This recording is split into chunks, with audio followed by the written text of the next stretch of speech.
Ser comunidade é compreender e conviver com a diversidade.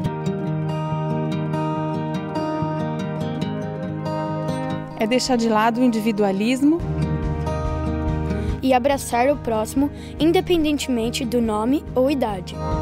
É não se conformar com o mundo. Começando pela sua cidade. Ser comunidade é dedicar seu dom à missão. Mas também é ser cuidado. Seja no acolher do irmão, no batizar ou no repartir do pão. Pois quando somos um só corpo, aí sim, somos comunidade. Viva em comunidade. Viva a comunidade! Bom, vou falar sobre vivendo em comunidade. E a questão é o seguinte: não é fácil viver em comunidade, né? Não é fácil viver com pessoas que você muitas vezes não conhece, não gosta e não sabe o que elas gostam. Pessoas são um mistério, não é verdade? Quando você pensa que está conhecendo alguém, você descobre que, na verdade, não está. Não é assim? No casamento? Você pensa que está descobrindo, está decifrando os enigmas, está pensando assim, eu já sei do que a pessoa gosta. E quando você fala, não era assim. Não era assim. Imagina então quando a gente fala de maior do que uma família, do que o casamento, que é uma igreja, uma comunidade, feita de pessoas que estão à nossa volta, que têm gostos diferentes, que têm experiências diferentes, a vida completamente diferente, formação, cultura, sei lá, seja o que for. Não é fácil. E não é fácil porque na nossa cultura existe aquilo que eu quero chamar da cultura da segregação. O que é, ou como nós podemos ver a cultura da segregação de maneira explícita na nossa sociedade hoje, contemporânea, ocidental, ok? Eu não vou fazer uma crítica à cultura de outro país, não é isso. Eu estou mostrando luzes e sombras que existem em qualquer cultura, como na nossa. Mas, por exemplo, essa semana, não sei se você viu, a capa da Time, né? E daí lá nós temos o presidente Donald Trump, o presidente dos Estados Unidos da América, e você lá embaixo tem uma criança chorando, e eu não sei se você está acompanhando os noticiários, porque nós estamos em período de Copa, né? A gente fica meio assim, perdido, porque todo mundo quer assistir todos os jogos, quer acompanhar a seleção. Bom, essa é a capa da revista Time, onde nos Estados Unidos existe um grande conflito entre aquelas pessoas que imigraram ilegalmente nos Estados Unidos. Eu não estou defendendo a imigração ilegal, né? Mas o Donald Trump baixou um decreto onde separam as crianças dos seus pais dos imigrantes ilegais. As ONGs, o governo americano, que não passa muita informação, vocês sabem disso, né? Eles são muito fechados. Dizem eles que são cerca de 2.000 crianças que estão hoje separadas dos seus pais nos Estados Unidos. Mas algumas ONGs falam de 6 a 11.000 crianças. É muita criança. É muita criança. E a capa da Time é Bem-vindo à América. Bem-vindo à América. Bom, estoura esse escândalo de separação de pais e filhos. E daí, a Melania Trump, a esposa do presidente Trump, ela vai fazer uma viagem e, na semana, ela tem um casaco, e no casaco dela está escrito lá, I really don't care, do you? Ou seja, eu realmente não me importo. E você? Eu realmente não me importo. Não me importo se as crianças estão sem os seus pais. Eu realmente não me importo com as críticas. Eu não me importo com o que estão falando do meu marido, da minha família. Não me importo, não me importo. Nessa cultura da segregação, nós vemos duas perspectivas. Primeiro, o etnocentrismo, que diz o seguinte, o etnocentrismo: visão de mundo característica de quem considera o seu grupo étnico, nação ou nacionalidade socialmente mais importante do que os demais grupos. Nós estamos certos e o resto do mundo está errado. Esse é o conceito geral de etnocentrismo. Mas muitas vezes a gente pode ver isso dentro, por exemplo, dentro de comunidades cristãs.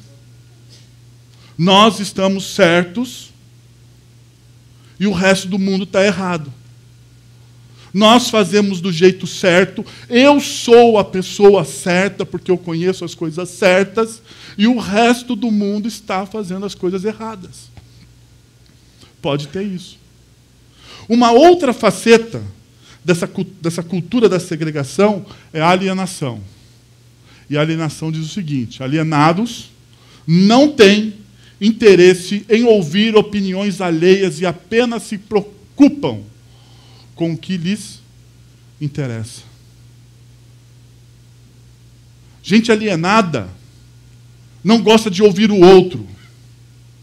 Gente alienada, pessoas alienadas, se preocupam simplesmente com o que elas pensam. Então perceba, primeiro, você olha e fala assim, bom, eu sou melhor do que o outro, não me importa o meu grupo social, ou a minha família, ou a minha comunidade, sei lá, eu sou melhor do que o outro, eu estou socialmente acima dos outros, então o que eu faço deve ditar a regra e não me importa. O alienado diz assim, eu não preciso te ouvir. Eu não preciso te ouvir. Porque o que me importa é o que me interessa. São os meus próprios interesses. São os meus próprios interesses. Perceba que isso faz parte dos poderes que atuam na cultura. Não sei se você já viu, mas na nossa cultura existe a natureza humana, que é pecadora e em si mesma é idólatra. E a primeira idolatria do ser humano é o seu eu. É o seu eu, a sua individualidade. Todos nós primeiros nos preocupamos com quem? Com a gente, com nós mesmos, né? Você nunca se preocupa em primeiro lugar com o outro. Ou se preocupa? Não, de maneira nenhuma. A primeira pessoa com quem eu me preocupo é comigo mesmo. É comigo mesmo. Uma outra faceta dessa cultura, desses poderes que atuam na cultura, é o próprio mundo. É um mal sistêmico. A idolatria estrutural do nosso mundo. Ou seja, esses poderes não é só individualmente, mas ele se espalha por todo o sistema em que vivemos. E, finalmente, os poderes malignos, ou os demônios, que atuam nessa cultura. E no centro dela existe o quê? O caos e a desordem. O caos e a desordem. A separação, o etnocentrismo, a alienação, o egocentrismo, o importante sou eu, o importante é o que eu penso. O eu então se torna um ídolo dentro dessa cultura. O que isso cria? Caos e desordem. Caos e desordem. A pergunta, então, que eu queria fazer com vocês na noite é o contrário do que a Melanie Trump tem na sua camisa. É como se importar. Como importar-se. Como importar-se com as pessoas que estão à sua volta. Como importar-se com quem está do seu lado aí. Como importar-se. E para isso eu gostaria de sugerir com vocês a leitura de Efésios capítulo 19, Efésios capítulo 2, versículos 19 até o versículo 20, que diz o seguinte: portanto, vocês já não são estrangeiros nem forasteiros, mas concidadãos dos santos e membros da família de Deus, edificados sobre o fundamento dos apóstolos e dos profetas, tendo Jesus Cristo como pedra angular, no qual todo o edifício é ajustado e cresce para tornar-se um santuário santo no Senhor. Nele, vocês também estão sendo edificados juntos, para que se tornem morada de Deus por seu Espírito. Perceba uma coisa comigo. Essa é uma carta a uma igreja, não é mesmo? Igreja, ou dentro da comunidade de discípulos de Jesus, existe etnocentrismo? Existe alienação? O que vocês acham? Existe etnocentrismo e alienação? Existe. Perceba que o apóstolo Paulo diz a essa igreja, no capítulo 2, mas no versículo 11, diz: portanto, lembrem-se de que anteriormente vocês eram gentios, por nascimento, e chamados incircuncisão, pelos que se chamam circuncisão, feita no corpo por mãos humanas. Olha só o que o texto está dizendo. Existe um grupo na igreja de Éfeso que diz assim, olha, essas pessoas, existem dois grupos, na verdade, na igreja de Éfeso. Um grupo se denomina o grupo da circuncisão. E esse grupo da circuncisão diz assim, existe um pessoal que não faz parte do nosso grupo, porque eles não carregam no corpo a marca que nós temos feitas por judeus, ao 8º dia que eles nascem, eles tiram lá o crepúsculo e eles têm uma marca no seu corpo. Essa marca, eu sou parte desse pessoal. Eu sou parte desse pessoal. Vocês não. O que está acontecendo aqui? Classificação. Quando acontece uma classificação de classes, logo você tem o quê? Discriminação. Não é verdade? Quando acontece uma classificação de classes, a consequência da classificação é a discriminação. Essa pessoa não pertence à minha classe. Essa pessoa não pertence ao meu grupo.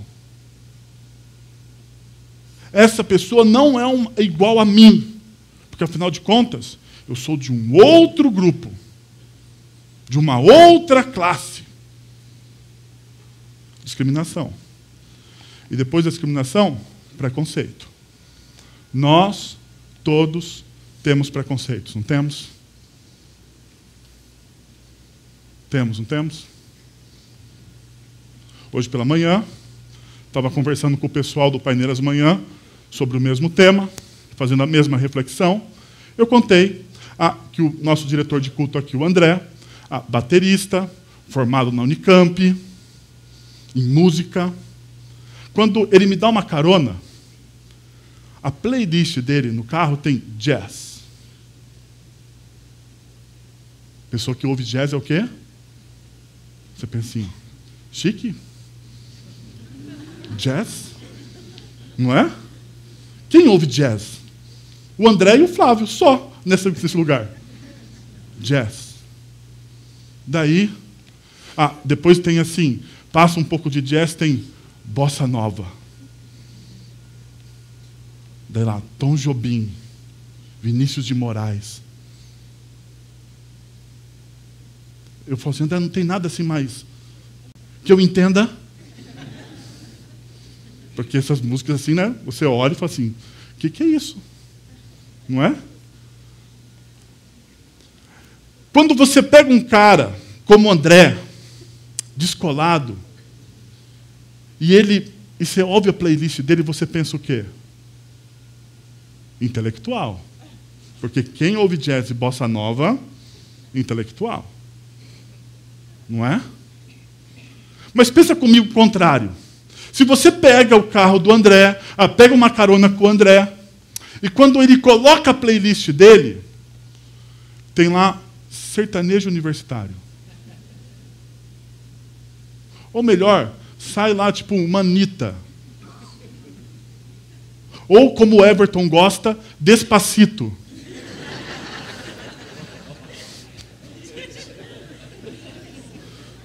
Vocês sabiam disso, né?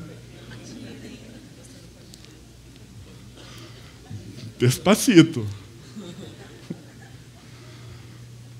Brincadeira, gente. O Everton, ele ouve coisas melhores que Despacito. Deixa quieto, né, Everton? Qual é a visão que você tem dessa pessoa? Consequentemente, você não vai falar assim, é um intelectual. Não é? Porque você criou uma classificação, você fez automaticamente o quê? Uma discriminação e criou um preconceito. E criou um preconceito sobre a pessoa. De repente você nem fala mais com o André, porque ele ouve esse tipo de música. Não vão andar com esse cara. Não é assim? Nós fazemos isso muitas e muitas vezes na nossa vida, não com música, mas com muitas outras coisas, muito mais sérias. Muito mais sérias. E nós criamos, então, divisões, classificações e separações de pessoas e escolhemos com quem a gente quer se relacionar. Pergunta, que tipo de relacionamento é esse? É algo saudável? Não. É um relacionamento baseado pelo quê? Pelo interesse. Porque essa é a narrativa da nossa cultura. A narrativa da nossa cultura, você deve se relacionar com as pessoas porque você tem um certo interesse por elas. Então você busca alguém não por aquilo que ela tem na sua essência como ser humano, imagem e semelhança de Deus. Você busca se relacionar com essa pessoa pelo que ela pode lhe oferecer. Interesse.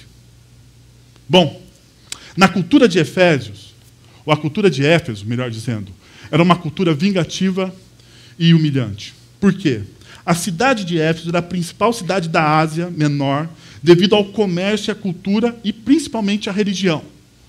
E a principal deusa daquela cidade, porque era uma cidade greco-romana, e a principal deusa dessa cidade era a deusa Diana ou Ártemis. Então, em Éfeso, havia uma estátua da deusa, havia um templo da deusa Diana ou Ártemis, e essa estátua em Éfeso, as pessoas diziam, a mitologia dizia, que a pedra a qual ela foi esculpida caiu do céu. Então ela era o principal centro da adoração de Ártemis ou da deusa Diana. Perceba uma coisa. Qual é a característica dessa deusa? Porque eu tenho uma tese. A nossa cultura se torna aquilo que adoramos. Ok? Nós também nos tornamos aquilo que adoramos. Se nós adoramos o dinheiro, nós vamos nos tornar gananciosos. Se nós adoramos o sexo, vamos nos tornar depravados. Então, eu preciso, para entender a cultura de um lugar, eu preciso olhar para onde? Para quem ela adora. E Ártemis, a sua característica era a seguinte: era uma deusa severa, cruel e vingativa. Gostava de humilhar. Ela procede sem piedade contra todos aqueles que provocam seu ressentimento. Não hesita em lhes destruir as colheitas, em devastar os seus rebanhos, em semear a epidemia ao redor. Essa é a característica da deusa Ártemis, ou Diana. A pergunta é, pessoas que estão inseridas em uma cultura onde a principal adoração a essa divindade, como elas se tornam? É uma cultura que incentiva a comunhão, o amor, a graça, ao companheirismo, a estar juntos. É lógico, é muito fácil hoje, nós do século XXI, olharmos para essa cultura de Éfeso e dizer assim, realmente, pastor, como eles poderiam se livrar disso? Mas pensa comigo, os deuses da nossa cultura, hoje, eles não parecem um pouco com isso? A nossa cultura não tem algumas dessas características? Crueldade, severidade, humilhação, procede com impiedade com todos aqueles que provocam seu ressentimento. Isso não tem muito a ver com a gente?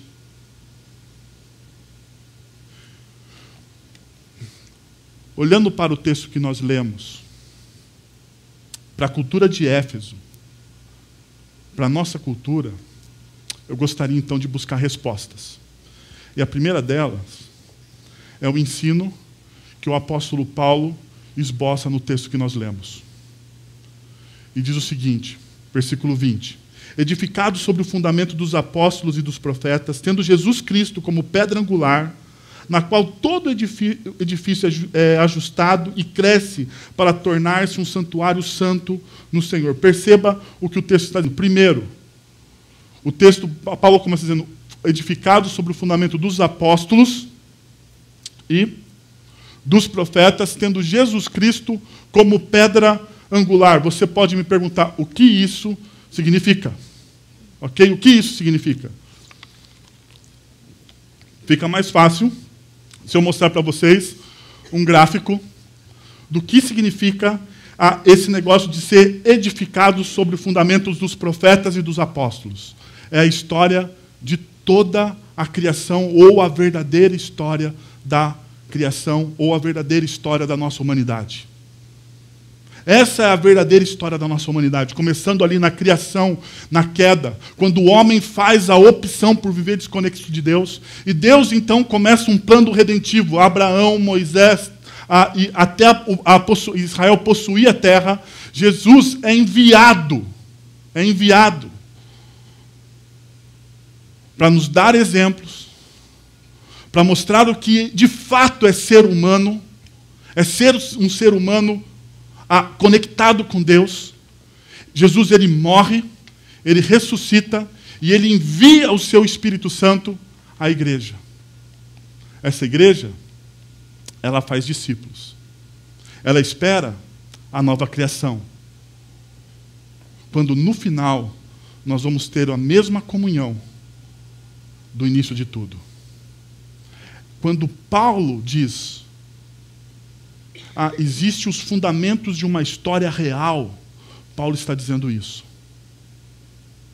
Paulo está apontando para essa história da criação, para essa história da redenção. E ele está falando, gente, vocês estão sendo iludidos por uma narrativa onde o importante sou eu, quando na verdade o importante é a história como um todo.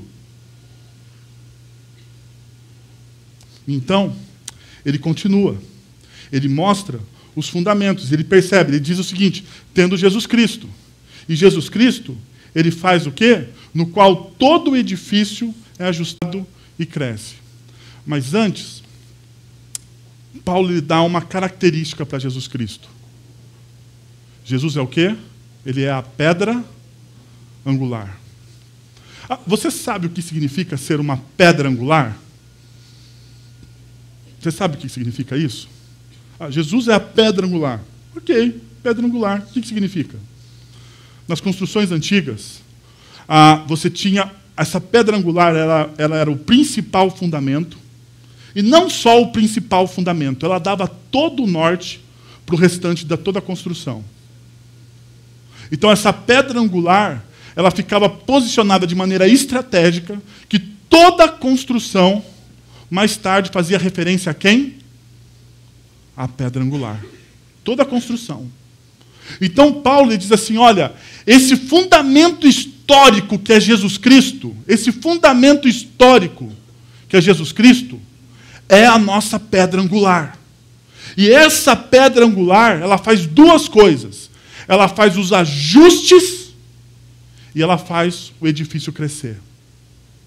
Ela faz os ajustes nas nossas vidas e ela faz com que a nossa vida cresça. Essa é a função da pedra angular. A pergunta é, sobre qual narrativa você está construindo a sua história? Sobre qual narrativa você está construindo a sua história? Sobre uma narrativa secular, aonde tudo aponta para você, aonde o caos e a desordem imperam, ou sobre a narrativa de que Jesus na história é a pedra angular, aonde você cresce. É interessante porque em João 10:10, Jesus diz assim, eu vim para que vocês tenham vida e a tenham o quê? Em abundância.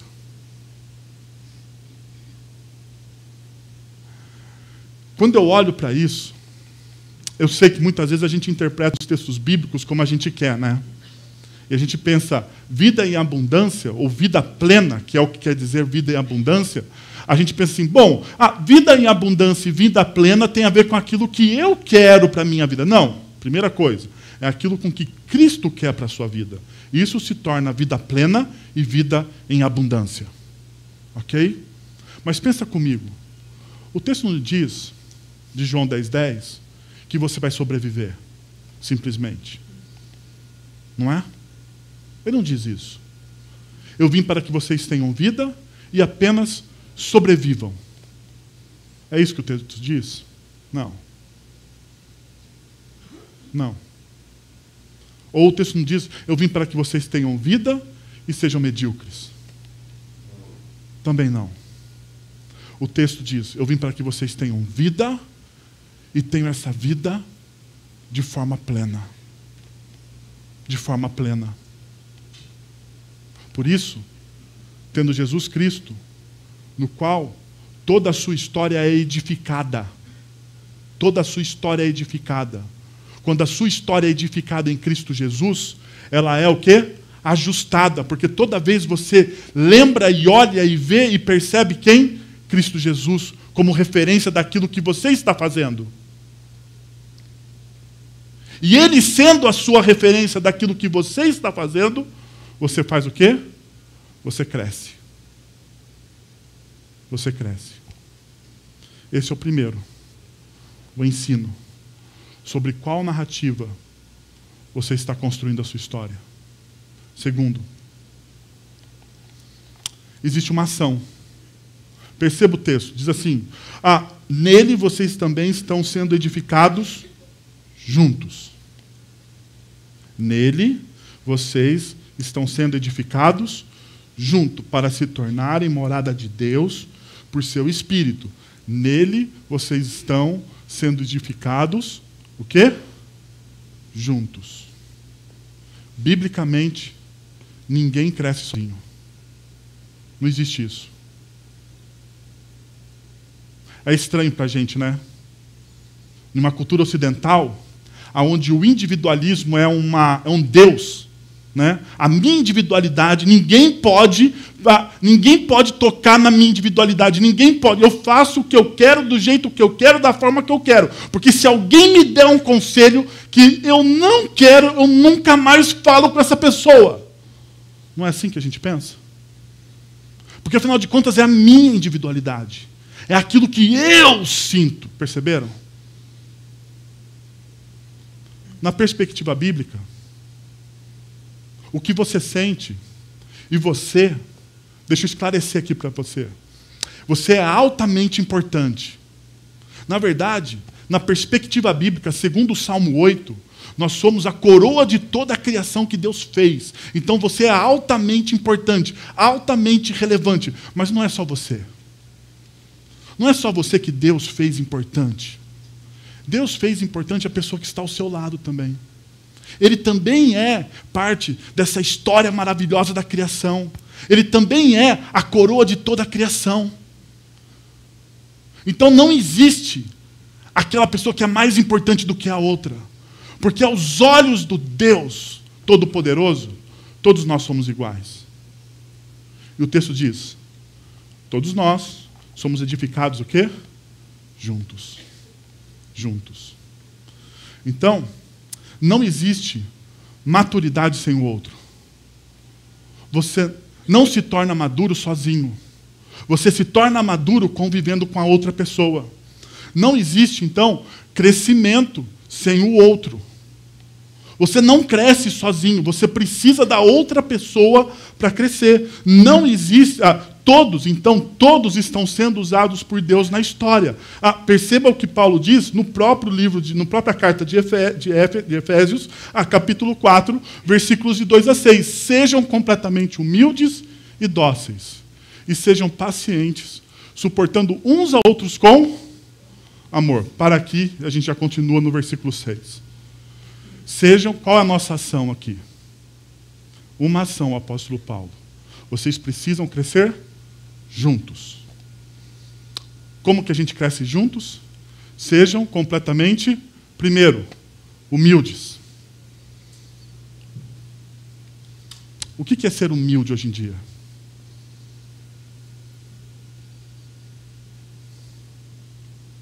O que é ser humilde? Nós brasileiros gostamos de parecer humildes, não é verdade? Hã? Alguém te dá um elogio e você fala, não, não é isso não, eu não sou tão bom assim. Nós gostamos de parecer humildes. A pergunta é, o que é ser humilde? Na nossa cultura, na nossa sociedade, hoje, individualista, aonde o eu é a coisa mais importante, ser humilde é saber ouvir o outro. Ser humilde é perceber que o outro tem coisas a te dizer. E se o outro tem coisas a te dizer, então você precisa fazer o quê? Abaixar sua bola. Abaixar sua bola e perceber que existem pessoas que sabem coisas que você não sabe. Porque essa é uma crise na nossa geração, né? É uma crise, porque a gente tem tanta informação que a gente acha que sabe tudo. Mas, na verdade, a gente não sabe nada. A gente acha que sabe tudo. E daí alguém já fala alguma coisa para você que você não gostou, você fala, mas eu já sei sobre isso. Mentira, você não sabe. Você pode ter uma informação, mas saber, conhecer profundamente algo, você não sabe. Você não tem como saber tudo. Não tem. Humilde, vocês precisam ser dóceis e vocês precisam ser o quê? Pacientes. Docilidade e paciência, você só exercita como humildade com quem? Quando tem uma outra pessoa do seu lado. Você precisa ser o quê? Dócil. Tratar a pessoa com docilidade. E você precisa ter o quê? Paciência. Paciência com algumas pessoas. Não é verdade? Afinal, suportando uns aos outros com amor. E aqui, a gente já falou sobre isso, mas não custa lembrar, não é verdade? Parece, quando eu falo isso, eu sempre lembro daquelas aeromoças, sabe? Que toda vez elas falam a mesma coisa, né? Elas falam isso. Você já sabe, mas não custa lembrar. Então, deixa eu lembrar vocês que estão nessa jornada comigo. Suportar uns aos outros aqui, não é você falar assim, eu suporto aquela pessoa. Aquela pessoa é tão chata, mas olha, eu suporto. Eu faço uma oração por ela todos os dias, para que Deus a elimine na minha vida. Eu faço isso aqui sempre, sempre. Eu faço uma oração. Deus, elimina essa pessoa da minha vida, tira ela, coloca uma outra pessoa na vida dela, muda ela de emprego, manda ela para a Via Láctea. Sei lá, Senhor, faz algo em nome de Jesus. Não é isso que o texto bíblico está dizendo. Suportar alguém é você se tornar uma plataforma para que o outro cresça. É você se tornar uma plataforma para que o outro cresça. E isso é para você exercitar na sua família, com o seu marido, com a sua esposa, com os seus filhos. Isso é um grande desafio para a gente exercitar no nosso meio profissional. Nós nos tornarmos plataformas para que outras pessoas cresçam. Isso é um grande desafio. Nenhum coach profissional fala sobre isso, né? Mas a Bíblia diz, se torne plataforma para outras pessoas. Não para que você cresça, mas para que outros cresçam. E o texto diz o seguinte, um só Deus e Pai de todos, o qual é sobre todos, age por meio de todos e está em todos. Eu acho esse texto fantástico. Eu acho esse texto fantástico. Por quê? Porque ele lembra que eu não sou o único. É o Deus e Pai, ele é Deus e Pai de todos. De todos. Ele age e está sobre todos. Mas ele age, sabe onde?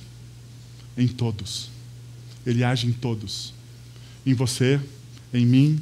Eles agem em mim, através de vocês. Ele age por meio de todos. E isso é muito bom.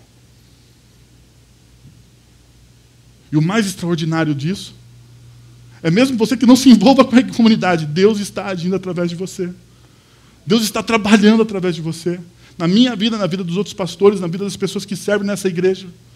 Deus está trabalhando. Porque Ele é sobre todos. E Ele age em todos. Por último, uma promessa. Vocês já não são estrangeiros nem forasteiros, mas concidadãos dos santos e membros da família de Deus. Perceba, vocês não são mais o quê? Estrangeiros e nem forasteiros. Vocês não são mais isso. E o texto diz o seguinte, o texto de Efésios, ele nos dá essa relação no versículo 11, ao qual nós já lemos, e no versículo 12. Perceba.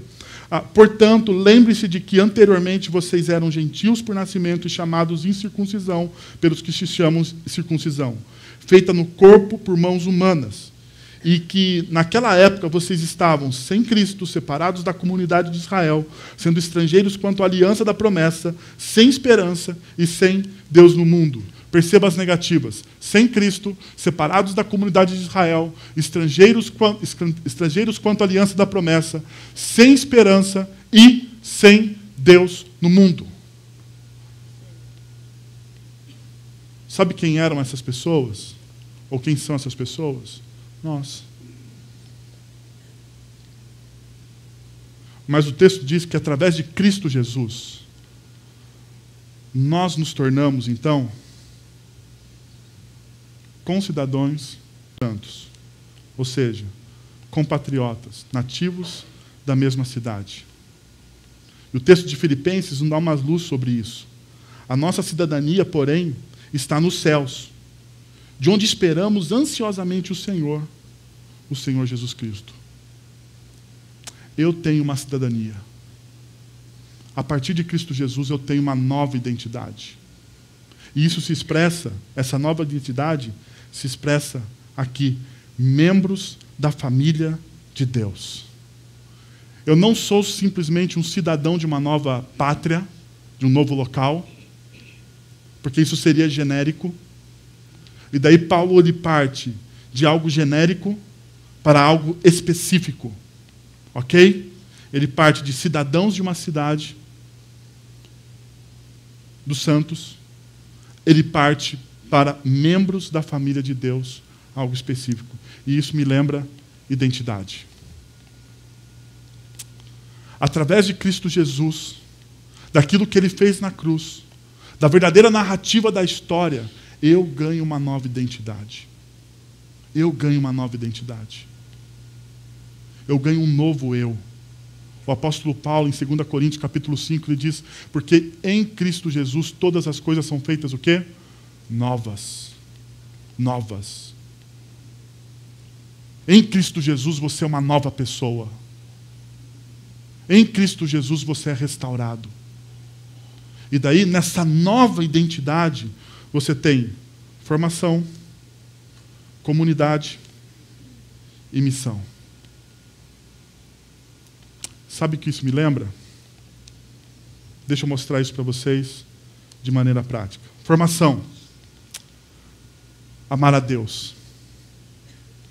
Amar a Deus sobre todas as coisas, com todo o meu entendimento, com todo o meu coração. É isso que uma comunidade de discípulos faz. Ela forma pessoas para serem apaixonadas por Deus. Mas não só por Deus.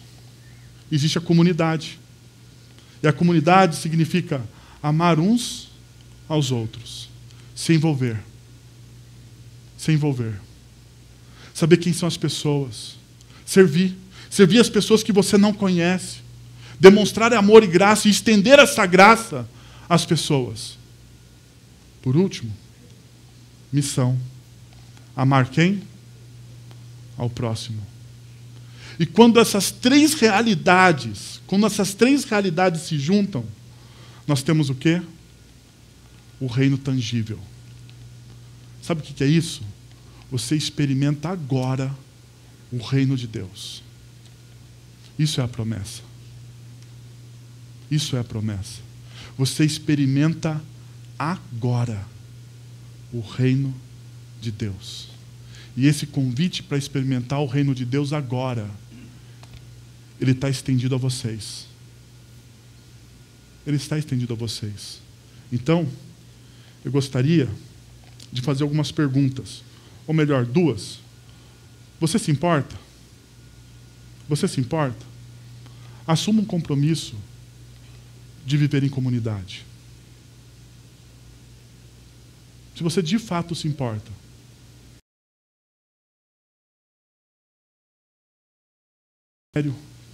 E falar, eu me importo. Eu quero me aprofundar nisso, eu quero viver de fato em comunidade. Eu quero experimentar o reino de Deus de forma tangível. Segundo, você se importa? Oriente sua vida pelo verdadeiro fundamento da história. Você pode estar perguntando, por que minha vida não vai para frente? Por que eu não cresço? Não é isso? Você pode se perguntar isso.